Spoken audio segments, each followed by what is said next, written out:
If you've ever seen a good morning message as just a routine gesture, you might be overlooking one of the most underestimated tools of emotional influence.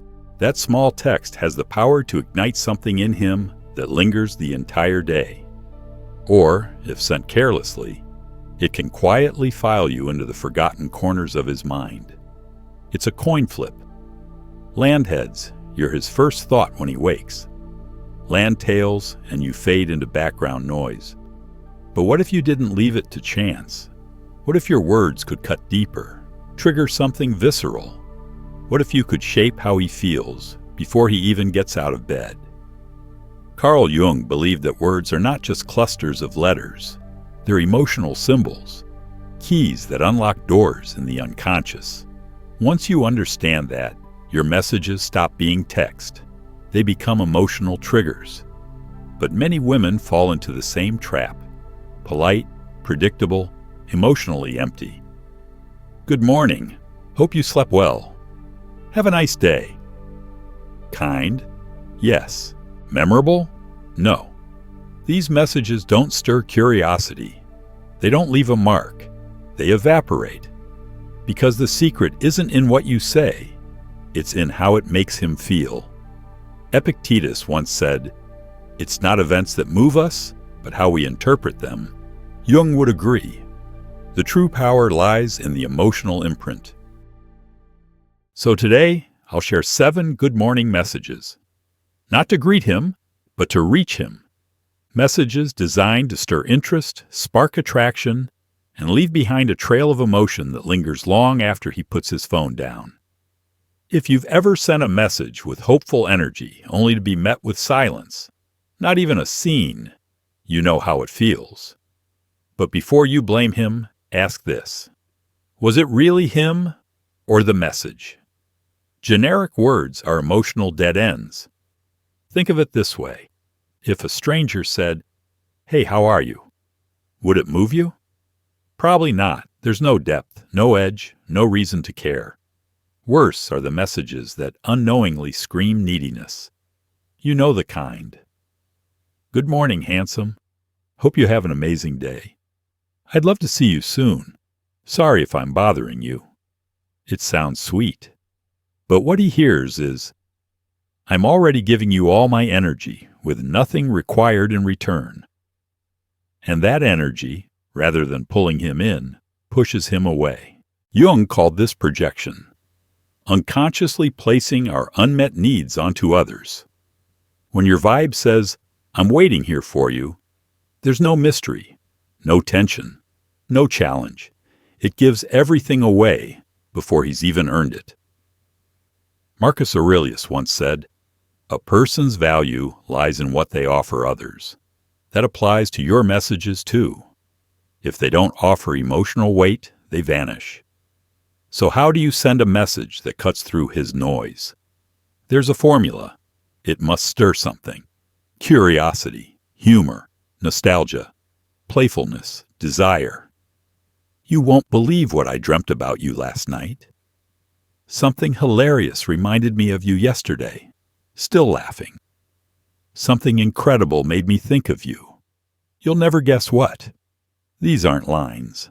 They're open doors. And once opened, he won't want to shut them. Let's begin with the first, the mystery message. When you reveal everything up front, you lose all magic. Ever sent something expecting a response, only to get lol or nothing at all? That's because you gave too much. It's like watching a trailer that spoils the whole movie. You lose interest before it even begins. Jung believed the unconscious is drawn to mystery. It's the unknown that fuels imagination. And imagination, more than logic, drives desire. Your edge begins here. A powerful example. Good morning. You won't believe what I dreamt about you last night. Why does it work? Because the mind hates incomplete stories. It craves closure. What was the dream? Romantic? Strange? Funny? And just like that, you're in his thoughts. Don't reply right away. Let his mind wander. Later you can say, "It was too interesting for text." Want to guess what it was? That mystery. It becomes an emotional experience. He might forget the words, but he'll remember the way you left him hanging, smiling, wondering. Now on to the second, the message that touches his heart. If you don't reach his emotions, you're just background noise. Ever had surface-level conversations that go nowhere? The words float, but never land. Jung once said, "Repressed emotions don't disappear. They hide and erupt in unpredictable ways." In relationships, emotion is the invisible fire. Without it, everything dies. Try this. Good morning. I hope today brings you success. Tell me, what's your biggest dream right now? This message cuts through small talk. It gives him space to be seen. And every man underneath the layers wants that. If he shares something, listen. Don't interrupt. Don't judge. Instead, reflect it back.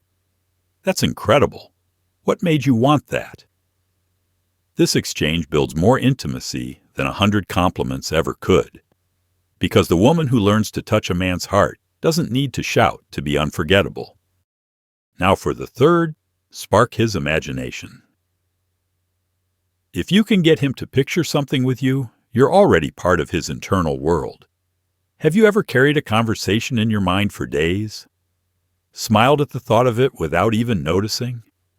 That's what fantasy does. Jung believed imagination was a bridge to the unconscious. And that's where real desire lives. Try this message. Good morning. If you could be anywhere in the world right now, where would you be? Instantly he's gone. A beach, a rooftop, a memory. And if you're in that image with him, even subtly, you've already made your way into his emotional memory. And when he replies, don't just nod. Build on it. If he says Paris, say, I can see you strolling through Montmartre, coffee in hand. Do you love French culture? You're no longer a message. You're a feeling now. And the woman who makes him feel stays. If this speaks to you, pause here. Reflect. Maybe one of these messages is already waiting to be sent. Or maybe you're the one who deserves to receive them. Let the thoughts settle before we continue. Let's move to the fourth. Awaken his intrigue. Curiosity is one of the strongest hooks. Once it's activated, it does all the work for you. You felt it, haven't you? Someone says, we need to talk. Suddenly, your mind races with possibilities. That's the power you're tapping into, except you're using it to create attraction. Try this. Good morning. I just remembered something that made me see you differently. Now he's spinning. What changed? What did she see? Was it good, bad, deep? Jung believed the collective unconscious was full of symbols, emotions, patterns we all respond to. This message touches that space. It opens a loop, a story with no end. And the trick? Don't close it right away. Tease it. Say something like, I'm not going to tell you yet, but you'll want to know. Now he's hooked. The psychology is simple. Anticipation builds desire, and the incomplete story plays in his head all day. Here's another message that works the same way. Good morning. Something incredible happened last night, and it made me think of you. I'll tell you later. You can feel it, right? That buzz of what's unsaid. It's like opening a window into something intimate, but not giving the full view. The mind hates unfinished melodies. We ache to hear the last note. When he asks, try. I'm not sure I should tell you yet, but it made me smile. That's emotional tension, and attraction lives in tension. Jung believed what stays in the unconscious gains power. When you control when and how you respond, you control the rhythm, and rhythm controls emotion. Now to the fifth. Nostalgia is emotional alchemy. The past, when touched right, is pure magic. You felt it. A song, a scent, a memory. And suddenly you're there. Memories are textured. One small detail unlocks a flood. Epictetus said, It's not what happens, but how we remember it that shapes us. Jung spoke about emotional symbols rooted in memory. When you tap into that, you anchor yourself into something he already treasures. Try this. Good morning. I was thinking about that time we went to the park. It was such a good day. What if we did it again? You hit two emotional chords. Nostalgia, reviving a shared experience. Anticipation, hinting at the possibility of reliving it. And even if there's no real memory yet, create one. Imagination makes it just as powerful. Say, this morning I pictured myself walking along the beach at sunset, and you were there. Would you want to make that real? Now you're not just sending a message. You're inviting him into a future he didn't know he wanted. Because in the end, it's not about what happened. It's about what he feels.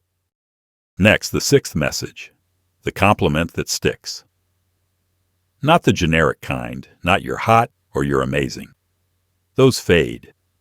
A real compliment is like a rare gift, specific, thoughtful, true. There are two types of gifts. One anyone could give. One only you would know to give. Which do you remember? Same with compliments. Marcus Aurelius said, people crave recognition, but rarely receive it genuinely. Try this. Good morning. You know what I admire most about you? The way you find something funny in everything. It's contagious. Why it works. It's specific. You're not calling him cute. You're noticing. It's sincere. You're seeing something true. It plants an emotional anchor. He'll think of you every time it happens again. Don't say, you're the most amazing man alive. It sounds forced, unbelievable, or worse, desperate. Instead, notice the way he talks when something matters to him, the way he laughs or gets serious, the way he pauses before he speaks. Then reflect that. Say, I noticed the way your face changes when you talk about what you love. That moment, it stuck with me.